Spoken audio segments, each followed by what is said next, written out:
have a Bible this morning, I'd like to invite you to open it with me to the book of Daniel. Pretty popular passage here, and I was reading back through some things this week, and I remembered, I thought, oh yeah, I remember this. So I went back and tracked it back down, and everybody knows about Shadrach, Meshach, and Abednego, right? Everybody's heard that message, right? I'm going to share some of that this morning, but what I want to really try to get to, and I'll have to give you some history on this, but as to what happened at the end of that, at the very, very end of the story about Shadrach, Meshach, and Abednego. But I believe in order to get there, we got to go back all the way to chapter 2 at the very end of it. Now, we know that King Nebuchadnezzar was the king of Babylon at that time, and they had took a lot of Jews in as slaves, and Daniel was one of those. And at this point, King Nebuchadnezzar had had a dream, and he was looking for somebody to interpret the dream, and all of his astrologers and soothsayers and wizards and all the stuff that he had could not interpret the dream that he had. And God sent Daniel to interpret that dream for the king.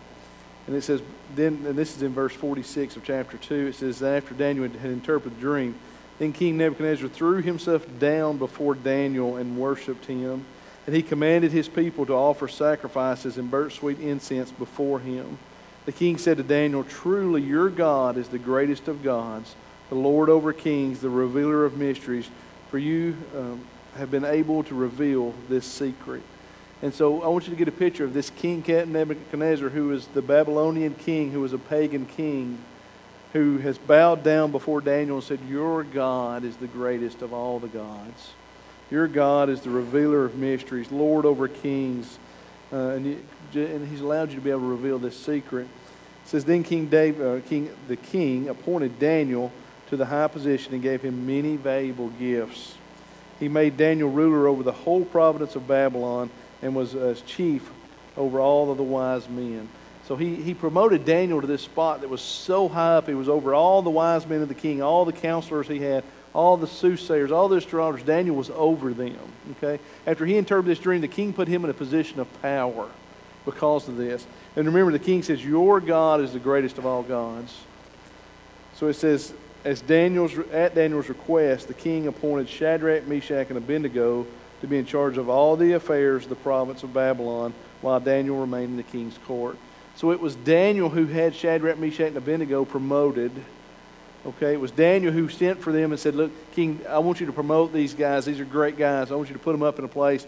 And he did. They were over all the affairs of the province of Babylon. So that's where we find Shadrach, Meshach, and Abednego. That's where they come in. They were Hebrew, and they were brought into Babylon as slaves, and they had been promoted and elevated all the way up to here. Daniel and Shadrach and Meshach and Abednego were Christian guys. Okay, they loved God with all they had, and even though they were slaves in Babylon, they still worshipped God. They still knew who God was. In the very first verse of chapter 3, it says, King Nebuchadnezzar he made a gold statue 90 feet tall and 9 feet wide, and he set it up on the plain of Dura in the province of Babylon. Then he sent messengers to the high offices, the officials, governors, advisors, treasurers, judges, magistrates, and all the provincial officials to come to the dedication of the statue that he had set up. It says, and so all these officials came and stood before the statue King Nebuchadnezzar had set up. And we'll go back just a minute to chapter 2.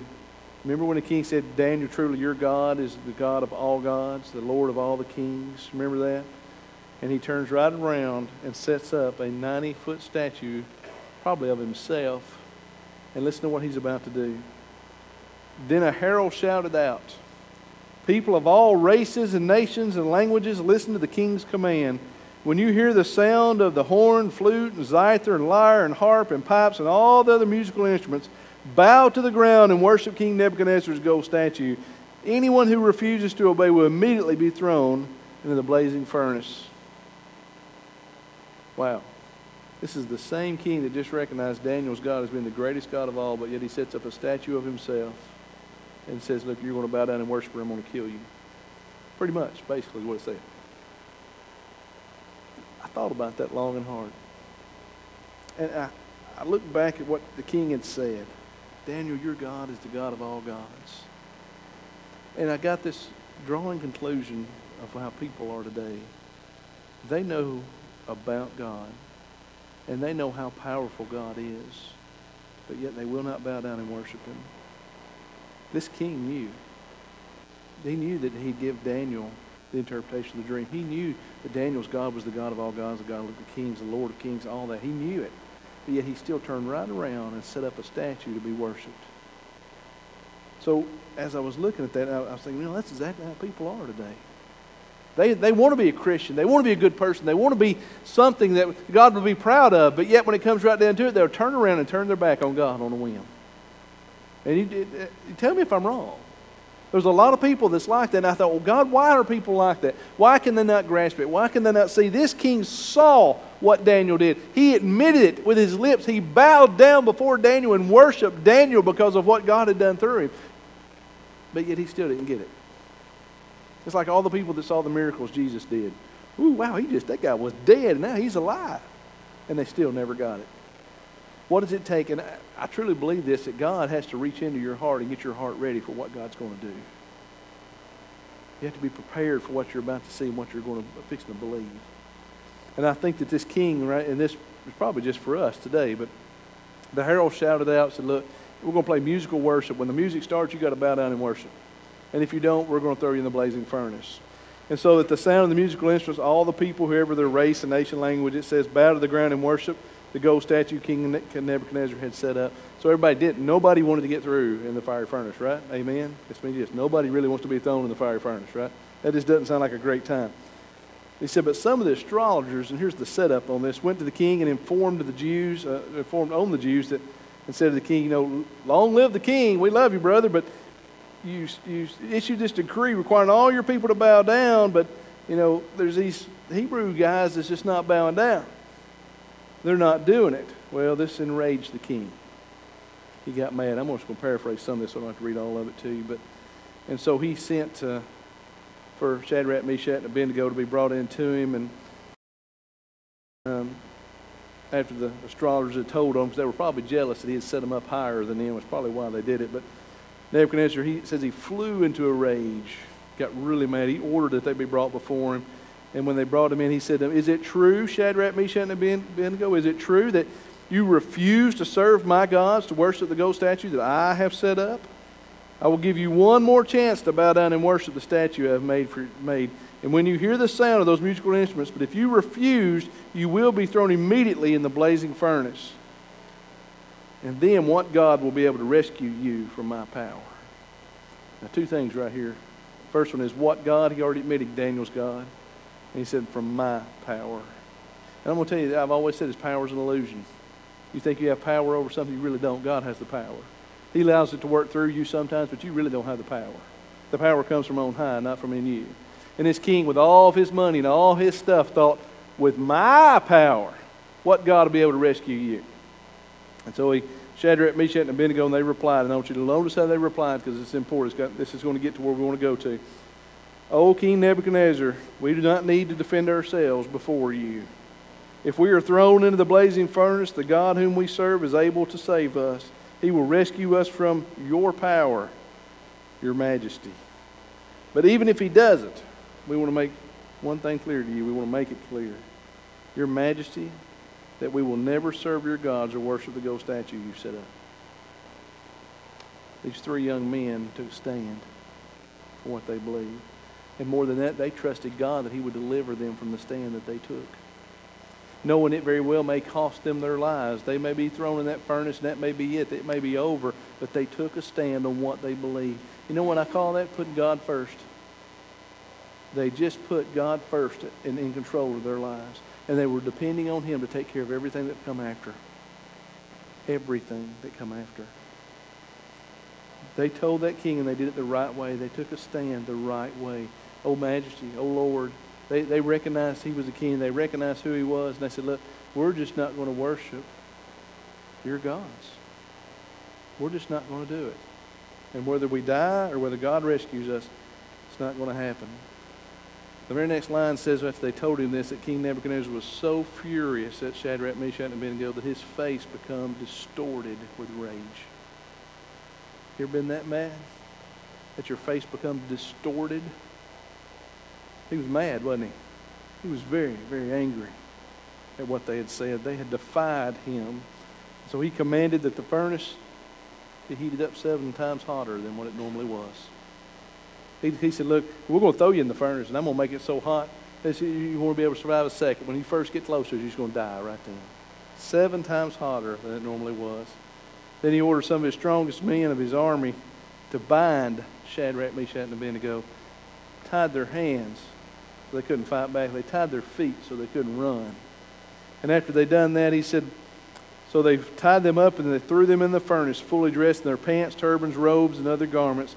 And because the king, in his anger, had demanded such a hot fire in the furnace, the flames that killed the soldiers that threw these 3 men in. It was so hot in the door of the furnace, this is important, that it killed the men who was throwing them in it. I want you to grasp that, all right? That's how hot this was. So Shadrach, Meshach, and Abednego, securely tied, fell into the roaring flames. It says, but suddenly Nebuchadnezzar jumped up in amazement and he exclaimed to his advisors, didn't we tie up 3 men and throw them into the furnace? Yes, your majesty, we certainly did, they replied.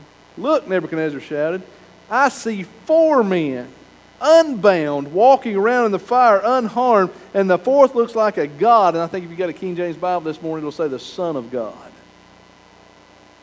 when he looked in there. Now, I don't know if that was Jesus. Some people say it was him. Some people say it was an angel. Some people say it was God himself. I don't know. It just says he looked like God. He looked like the Son of God. What I do know is there was something different about that 4th man in that fire. And when King Nebuchadnezzar looked in there, it wasn't Shadrach, Meshach, or Abednego he was seeing. It was something special in there. And he said, look, they're walking around in that fire. Nebuchadnezzar came as close as he could to the door of the flaming furnace. He shouted, Shadrach, Meshach, and Abednego, servants, listen, of the Most High God, come out, come here. I'm going to stop right there just a minute because I want to share a few things before we get there. Did you notice he said they were unbound? Now, I don't know in this story how big this furnace was, but it must have been pretty good size for them to be able to throw 3 men in it. You know, must have been a pretty good sized furnace. But I do know this, we all have fires in our life. And God is saying, trust me. God is saying, trust me, put me first and trust me.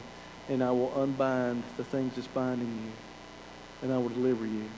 I'll rescue you. Remember what the king said? What God is going to rescue you from my power? And that's a spit in the face of God to me because God just proved a point. I am the God, the same God you acknowledged before Daniel. The same God you said is the King of kings and Lord of lords. The same God that said he is the almighty God above anything else. I am that God. And when you put your trust in me, I will unbind you and I will set you free. Because the very next verse, when he reached in, he hollered in for Shadrach, Meshach, and Abednego to come out. It says, so Shadrach, Meshach, and Abednego stepped out of the fire. It says, then the high officers and the officials and governors and advisors crowded them and saw that the fire did not even touch them. Not the hair on their heads was singed. Their clothing was not scorched. They didn't even smell like smoke. You know, I shot 20 bottle rockets last night and I smelled like a campfire. You know, they didn't even smell like it. And yet God delivered them. And I want you to notice what happened. It says they stepped out of the fire. When he called, they stepped out. They didn't have to be drug out. They didn't have to be, their hands wasn't tied, their feet wasn't tied, they were unbound. They found liberty or freedom in God. He rescued them. And if this is not a picture of what is to come, I don't know what is, because I want to share with the next few verses. After they surrounded them and there wasn't even a smell of smoke on, King Nebuchadnezzar said, praise be to the God of Shadrach, Meshach, and Abednego. Same God of Daniel, okay? He sent his angel to rescue his servants who trusted in him. Listen to what happened. He says, they defied the king's command and were willing to die rather than to serve or worship any god except their own God. That's very important. Therefore, I make this decree. So the king's going to make another decree. If any people, whatever the race or nation or language, speak a word against the God of Shadrach, Meshach, and Abednego, they will be torn limb from limb and their houses will be turned into heaps of rubble. There is no other God who can rescue like this. Now, limb from limb, drawn and quartered, however you want to say that, that doesn't sound like an exciting time. So I bet nobody spoke against their God either. But he also said this, that he'll turn their homes into heaps of rubble. And basically it would be as if they never existed. That they would just wipe them out if they spoke against the God of Shadrach, Meshach, and Abednego. And I want to give you a little foretaste of what is the book of Revelation talks about when it says that they'll be cast into a fire that does not consume, but it burns and burns and burns and burns for eternity. It would be as if you never existed. Literally. Nobody would remember your name. Nobody would know who you are. It would literally be your home would be destroyed. Your body would be destroyed. It would be as if you never existed. King Nebuchadnezzar set a statue up 90 feet tall, gold, 9 feet wide. I don't even know how they'd make something that big. All right? And he said, look, you're all going to worship her. I'm going to kill you. There's going to come a time in our lives where something's going to be set up before you, and they're going to say, you're going to bow down to this, or I'm going to kill you. There's going to be a time that says, look, you're going to give in to this because it's what everybody else is doing, so you can be like everybody else. God didn't call us to be like everybody else. He called us to be like Him. And we don't have to bow down and worship before a 90-foot gold statue, because if we trust in Him, if we put Him first, He will deliver you. He said that's what's wrong with the church today. The church is not putting God first. The church is putting church first. Which God is the head of the church. Without the head, you have no church. Churches today are dwindling and falling and just literally closing the doors. You know why? Because God has been left out of the church. That's why we're here, is because of Him, not because of us, not because of a name on the sign, not because of anything else. We're not here to worship anything else. We're not here as a social club. We're here to worship God. God is the head of the church. And when we put Him first as a church, and we put Him first in our lives, He will rescue us. I was talking to somebody last week, and they were really complaining about how hard things were. Money's tight, food's tight, gas is tight. It's just week to week just to make it. And I said, look, when's the last time you went hungry? I really hadn't went hungry. When's the last time you had to sleep outside? I really hadn't had to sleep outside. When's the last time you didn't have gas to go somewhere? Well, I've always had enough gas to get where I need to be. Then God has took care of you. It could be a lot worse. I'll complain about times being hard every now and then. You know what? It does seem hard. It does seem difficult. But I always know and I always trust that God's going to take care of the rest of it. Because when we put God first in our lives, the rest of it will fall into place. It may not be exactly what you're thinking it's going to be. You're not going to live in a mansion and drive a Ferrari, all right? If you do, more power to you, brother. I love you. But more likely that's not going to happen. You're going to have a home. And whether it's 4 walls and a door and a window, or if it's 3 bedroom and 2 bath, it doesn't matter. That's your home, and a home is what you make of it. And that's what God has allowed you to have. And you make the best of what God's allowed you to have. Because if He's first, everything else will be took care of. The problem is we forget to put Him first. And we start putting our wants and desires and things we want before God. I used to have a guy, when I passed at Eagle Creek, he loved the crappie fishing. Crappie was a big thing there, okay? Everybody, it was fun. I loved it. Get to go out on there, and they had all these crappie beds, and you can just walk with a cane pole and just wear them out. Big, nice crappie. And he got to where crappie fishing was more important than going to church on Sunday morning. And finally, I caught him on a Sunday afternoon. I said, let me tell you something. I said, if you quit going to church, start doing all that crappie fishing, I said, you're going to choke on a fish bone. So something's going to happen. You're not going to catch any fish. It's going to be bad because you're putting something else before God. He said, well, it's just church. And I'm like, yeah, but that's where we go to worship. He said, well, I can worship God on my boat. I said, yeah, you know what, you can. But he also said, don't forsake the assembling yourselves together. He went a couple of Sundays after that in a row, never caught the first fish.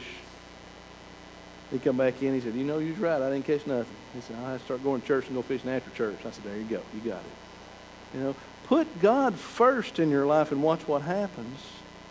It's amazing to me to watch how quickly people can fall away from God. And this is the same God that rescued Shadrach, Meshach, and Abednego. When King Nebuchadnezzar looked in there, he saw who with him? God was with them. He didn't just say, I'm going to rescue you from him. He said, I'm going to come in and get you. I'm always here, he says. Never will I leave you or forsake you. Always there. Sometimes it feels like we're alone, doesn't it? Sometimes it feels like we're all out there on a limb all by ourselves, and we have a tendency to give up on God, start trying to take care of things ourselves. That's not going to work. God is first and foremost. Everything else will fall into place behind Him. I see so many people that are just so depressed and sad because life has not turned out the way they thought it ought to be. I'm going to tell you, you have what God gives you. And when you put God first, He takes care of everything else that's behind that, and He will give you what you need. It may not always be what you want, but it's what you need. You know, I'd love to have a brand new car set in the parking lot just to get in to drive home. And God, if you want to give me one, I'm cool with it. But if you don't, it's perfectly fine. You know, if I have to push start it to get home, I'll just push start it to get home. It's what it is. Shadrach, Meshach, and Abednego never wavered on their faith. They never said, well, you know, guys, that furnace 7 times, that's pretty hot. They said, look, King, if that's what you want to do, our God will save us. And if He doesn't, we're still not bowing down. We would rather die than give in. If our country took that stand, if our church in this country took that stand today, it would be a different place. And there's nothing wrong with taking a stand. It's got to be done the right way. They could have thrown a fit in that king's court. They could have called that king all kinds of names, but they didn't. Your Majesty. They did it the right way. And I think God's calling us to be faithful, dependable children and doing things the right way. There's people depending on us. Do you know that most people outside these walls will never hear the gospel unless the church takes it to them? They'll never hear it because the world's not going to tell them. Television's not going to tell them. No, they're not going to tune in and listen to preaching on the radio. They don't go. I mean, it's just not going to happen. A lot of people think God is foolishness, and the Bible tells us in the last days they will be greedy. There will be people seeking their own desires. They will not be seeking after God. You don't believe me? Look, flip over to Revelation, look at it. Just read it tonight and see what it says. You don't have to understand all of it. I don't think we're supposed to, but some of it we can. In the last days, the world's going to be a different place. I'm going to tell you, our world is not the same today as it was 20 years ago. I was talking to my dad. My mom and dad were up for the weekend. Me and Dad were talking about that. And he was talking when he was a kid about him picking cotton. I've never had to pick cotton. Thank you, Lord. But my dad said they'd pick it and put it in a sack, and they'd pick it, and their fingers would be literally bleeding where they picked so much of it, and they'd have to go and tape them up to keep from getting blood on the cotton, where they picked it by hand. All that. He said that was just what we did as kids. That's what we knew. I thought about my son. I thought if he had to do it, there's no way he'd do that. I don't know that I'd do it. But that's what they did. That's all they knew. And that's how they grew up. It's not the same anymore. And if we're going to reach people, we've got to reach them in different ways. Same God, same message. But we've got to get people that'll listen. And if we don't put God first, it's not going to happen. If anything, if you don't hear anything this morning, it's put God first.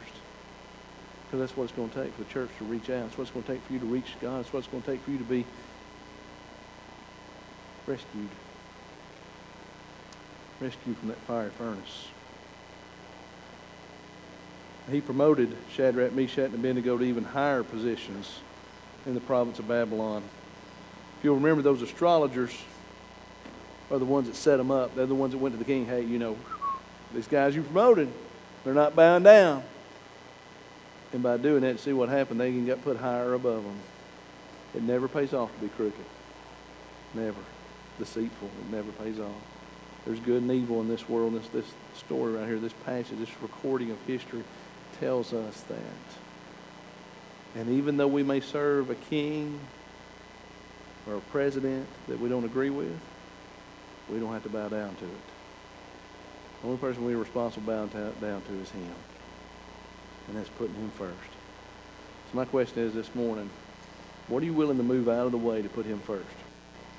Because we're so good at putting stuff before God, just kind of pushing Him on the back burner, trying to get, well, I want to do this today, God. We'll be all right. He comes first. Okay? There's a priority thing that I live by. It's God first, then my family, and then my church. My family is the second most important thing to me in my life. My God is the first. Because I know if He's first, He'll take care of my family. And I know if He'll take care of my family, He'll take care of my church. Whether I'm pastor, member, Sunday school teacher, it doesn't matter. But it's got to be in that order. Because He is the single most important thing. It is Him and He alone who will save you. That's it. He'll rescue you. He'll never leave you alone. He's always there. You guys pray with me this morning.